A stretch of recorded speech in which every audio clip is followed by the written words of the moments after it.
welcome to Raise Sensation. I'm your host, Dan, and on this episode, we are going to be taking a look at the 3 issues of Psychotic Adventures Illustrated, number 1 from 1972, number 2 from 1973, and the final issue, number 3 from 1974. And this is C. Dallas is the artist. That's Charles Dallas, and he's an underground cartoonist who did work for the horror kind of undergrounds. You know, he had stories published in Insect Fear, Skull Comics, Slow Death, and Death Rattle, and other ones too. That's all I can think of off the top of my head, but there were other ones. This is his only solo book, and in actuality, in issue 3, the first story is by someone else. I'm not sure what the story behind that is, but I'm going to take a quick look at this. I find his art really interesting, and the stories are kind of kooky. And you can see here, this one is an anthology. This issue is an anthology, and the first one is a story of an apocalyptic future where giant insects have taken over the planet, and they keep humans around for food. And you know, I was just looking at one comic and saying like, oh, this looks like the Basil Wolverton's illustrations for the End of the World, his biblical End of the World series of drawings. This actually reminds me of that too. I think I might have Basil Wolverton on the brain though, since he's one of my absolute favorites. But look at this, these bodies just melting to goo, and I mean, these shots, you know, this is pretty fun stuff. I really enjoy this one. There's a lot of crazy stuff going on in this. This is probably my least favorite. It's one of those ones where someone, a psychotic man, his imagination is, he imagines a woman is something she's not, and so he murders her. He cuts off her head and takes it home with him. Now I've seen a lot of stories very similar to this. It's kind of like an excuse to just, draw draw a tortured guy doing reprehensible things. I mean, that's what it feels like. I don't want to throw too much shade on this comic, but it's not really that interesting to me. Then this one, The Underground Artist. These hippies go to an island, and while exploring it, some of them go down into a cave. Bad things happen to some of them, and one of them discovers a bunch of cave paintings, and he discovers that there's basically a witch doctor down there who casts a spell on him. And he turns into this creature, and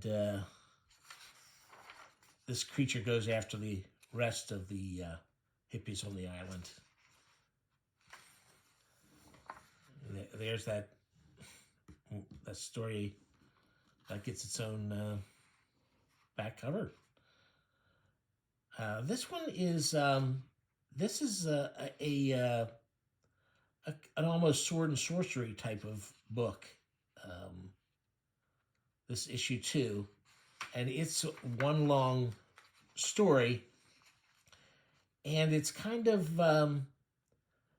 it's a little bit, like I say, it's a little bit sword and sorcery in that it's mixing some different things. We're basically following this primitive tribe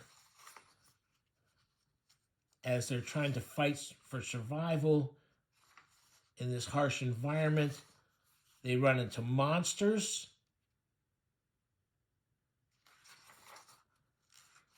Several different cool monsters.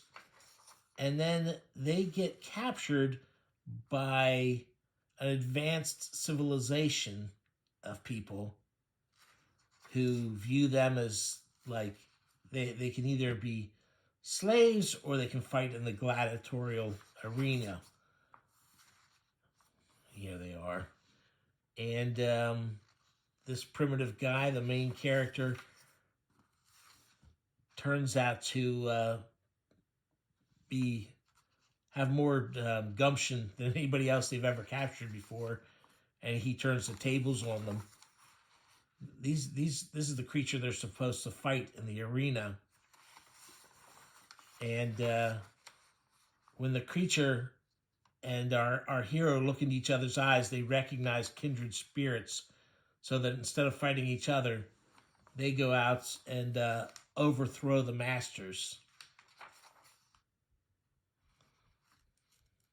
Here he is castrating the leader of these guys. And then they go to rescue some of their fellow people in this horrible pit. I won't give away the little ending. Not that I think most people are going to try and track this down, but I won't give away the ending of it. Then the third issue. Yes, there's a third issue. And this one starts off, this is by Larry Todd, another guy who's had his work in a bunch of different underground comics. And his artwork is really great. I like this, the ship here that he's drawing. This is good stuff. And there they are heading for the, it's a flat Earth. They're heading for the edge.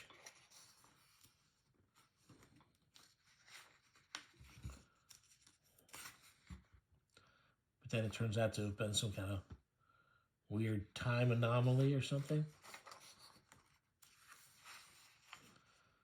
Then here we go. Nature Taking Revenge story, which were very, very popular in the undergrounds, and especially in the underground horror books.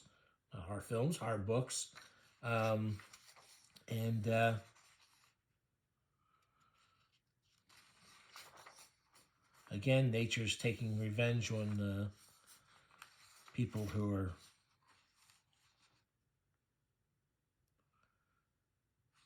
not being good to the earth or its inhabitants.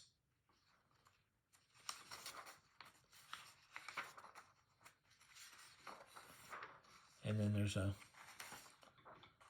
little final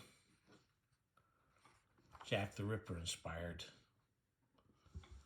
comic there for the end. So that's Psychotic Adventures. Like I say, I enjoy this artwork. I enjoy his style.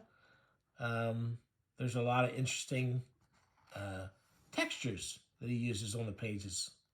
A lot of marks, as they say. And these are pretty easy to find. The first one, I